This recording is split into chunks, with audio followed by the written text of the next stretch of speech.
I actually changed the title of my presentation. That's what happens over the course of a couple of days. Actually, it's, I think, really appropriate because I just put on my glasses also so I can see. Because I'm following Andrea and Raymond, and I see Lisa in the room as well. So I don't want to just pump the tires of CIM today. I actually want to talk in general about the really important role that technical institutes and associations play, like Mining NL, PDAC, Mining Association of Canada, all the different provincial associations, the trade associations, all of those things. I think sometimes we're a little bit the unsung heroes. I think especially words you're hearing a lot today, and we'll be hearing collaboration, innovation, those types of things. And I think that associations really, really have an important role to play in that, and then you as industry, as volunteers, are a big part of us being able to do what we do. On the innovation front, certainly, we've talked about some of the exciting activity here in Newfoundland and Labrador. The province is definitely a leader in the natural resource sector in innovation, sustainability, and safety. While larger companies like IOC are leading the way in automation and robotics, there's also growing interest in the junior mining companies in the province to adopt new technologies. It's really inspiring to see the collaboration happening between local project developers and innovators using directional drilling to prove out a different approach to resource recovery, and one that aims to minimize environmental impacts and contribute to a more sustainable future in the industry. This province also provides a model for leadership and safety. So both the teams at the Firefly Metal Ming Mine and Calibur's Valentine project were honored for their safety performance with the John T. Ryan Safety Awards, which are quite prestigious, earlier this year. So again, congratulations to both teams. Both exemplify a commitment to their personnel and the communities where they operate with rigorous safety and protocol training. Today, the energy transition presents many challenges and opportunities for the mining industry. On the one hand, the industry is energized by the anticipated growth in demand for base metals and specialty minerals. At the same time, projects need to meet the demands, as we just heard from Raymond, and need to have a smaller environmental footprint and produce fewer emissions. This is going to take technical adaptations, investment in innovation, and an openness to new methods of extraction, many of which I'm sure we'll hear about over the next few days. And the scrutiny projects and operations will be under is going to be even more intense. Compliance is going to be more demanding. Early and effective community relations and stakeholder engagement will be essential. Volatility will likely define market cycles and geopolitics. And of course, finding the personnel with the talent, expertise, and engagement in our industry is going to be more important and probably more difficult than ever. Collaboration has got to be part of the solution. Effectively addressing this multifaceted challenge requires a coordinated response by the minerals industry on quite a monumental scale.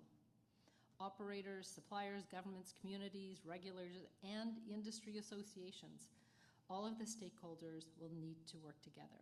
And I would like to say, again, reiterate that I really think that technical institutes such as CIM and associations have an important role to play. We're not going to drill any discovery holes or process ore or roll out all-electric haulage fleet, but we have an essential part to play in responding to the challenges. And we're going to witness that in person this week at MRMR. Again, it's a very active and important branch within the CIM ecosystem, bringing together well over 1,000 people from across the industry, and again from every aspect of the industry, to have these discussions here this week.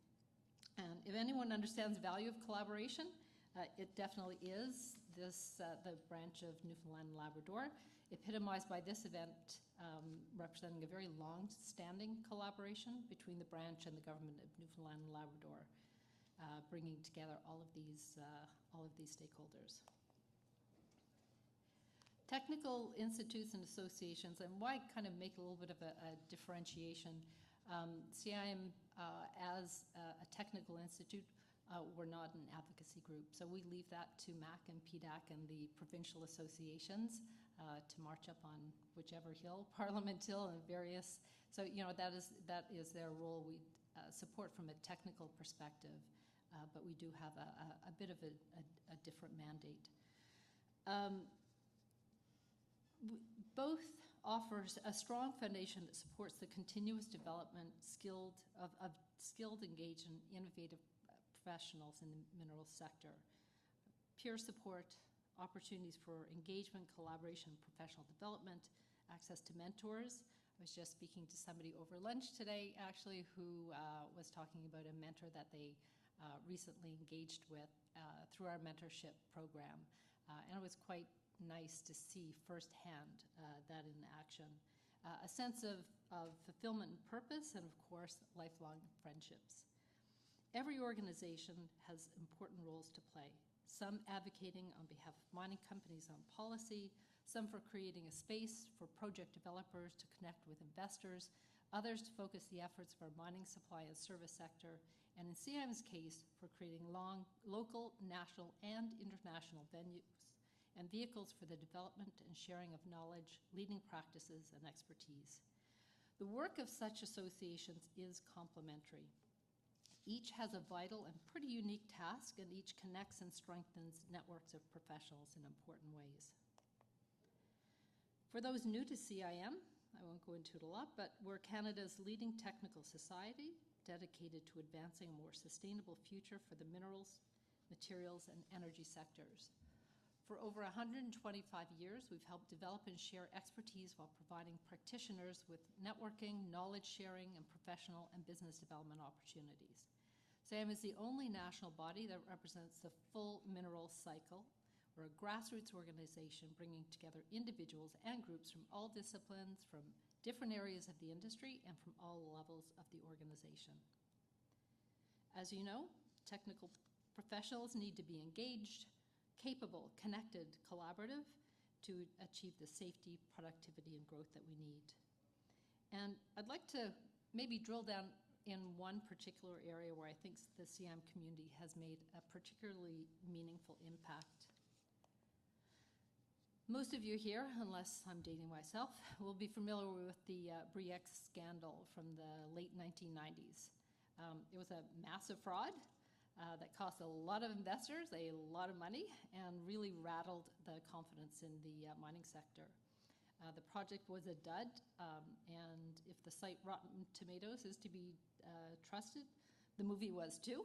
that was based on the scandal, and not Matthew McConaughey's finest performance, I don't think.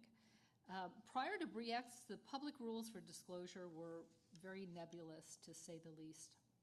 At that time, CIM was actually already in the process of developing definitions for mineral resources and mineral reserves. And in light of the situation, the CIM Standing Committee on Reserve Definitions accelerated its efforts in lockstep with the task force. And out of that, the CIM guidelines for the estimation, classification, reporting of resources and reserves became an integral part of National Instrument 43-101, lovingly referred to as NI 43-101. The set of rules for reporting and displaying information from mineral properties owned by companies listed on the Canadian exchanges, which came into effect February 1st, 2001. Since then, CIM members and hundreds of volunteers have helped develop and promote standards and leading practice guidelines that align with NI 43-101, while also providing education and resources to the industry to ensure compliance and excellence in reporting. These definitions are an integral part of the law and support practitioners to ensure they're compliant. Currently, there's an NI 43-101 policy project that seeks to fine-tune and clarify certain definition areas of the instrument. And once again, CIM will assist in this project by developing two new important items in the CIM definition standards for exploration targets and PEA scoping studies. The CIM Mineral Resources and Mineral Reserves Committee continues to develop and define the standards, leading practices, and guidelines, revisiting and updating as the industry, technology, and regulation evolves. SAM works closely with Canadian Securities Administrators, who serve as observers on the CIMR-MR committee to help identify needs and provide the required expertise to build effective guidelines, standards, and leading industry practices. And it's more than just creating documents. SAM organizes short courses and workshops focused on NI 43-101 compliance, helping mining professionals and companies understand the requirements for mineral resource and reserve reporting. We also provide a platform for industry stakeholders to discuss challenges and suggest improvements, helping ensure that the regulation evolves in line with the industry needs. We provide access to relevant materials, technical papers, and expert commentary on regulatory changes. And, of course, events hosted by CIM allow members to engage with experts in the field, facilitating discussions about the best practices and compliance. All of this was brought together quite recently at our inaugural MR-MR conference held in Vancouver just a few weeks ago. The conference brought together a wonderfully diverse audience of industry practitioners, investors, government representatives, regulators, and many others involved at all levels of the Canadian minerals sector. The theme of the conference was innovation and integration, and offered a pretty unique opportunity to drill down on mineral resource estimation, mine planning, and the different ways we can become more transparent, efficient, and a sustainable industry. MR-MR and this MRR conference are just a couple of examples, albeit with very similar acronyms, of the important role, again, that technical institutes and associations play in bringing the stakeholders together. I definitely will be at PDAC. It's on the number one on the social calendar, along with AMEBC. Again, these conferences are just critical, I think, for the individuals and for the companies that support them coming here. So my message is get involved, right? So make sure you find out more about some of the initiatives that are happening at the various associations. I heard a lot of talk of working groups. CIM has a similar setup, so really reach out and find out more about it. This May, I have to definitely put in a plug for CIM Connect 2025. Our annual conference and exhibition will take place in Montreal. And you have an opportunity to showcase your expertise. I believe the abstracts are still open till November 18th, so you can find some more information. Maybe just in concluding, CIM's about to release a new strategic plan at the beginning of 2025. Our work over the next few years will be to ensure that the efforts of this vibrant community of volunteers is as impactful as possible. We're looking to leverage insights from our branches and technical societies, because it's collaboration at the local, regional, and national level that will help us help you meet the pressing industry issues and build a more sustainable sector. Much like Amanda referenced in their strategic priorities, we'll be looking at how we can collaborate more effectively with affiliate industry bodies to make sure that we're leveraging one another's strengths, avoiding duplication, and really working towards some common goals. In closing, I just really want to once again congratulate the CIM Newfoundland and Labrador branch and the Government of Newfoundland and Labrador's Industry, Energy, and Technology Department for bringing all of us together here this week. No, there won't be any major mineral discoveries on the spot, nor critical project milestones achieved, but ultimately events like this and the energy of the professional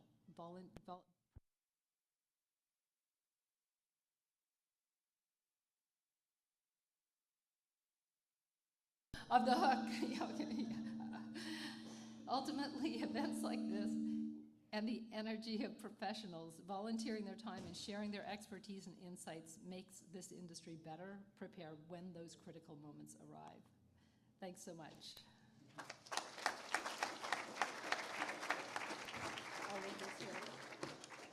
Ready? Thank you very much.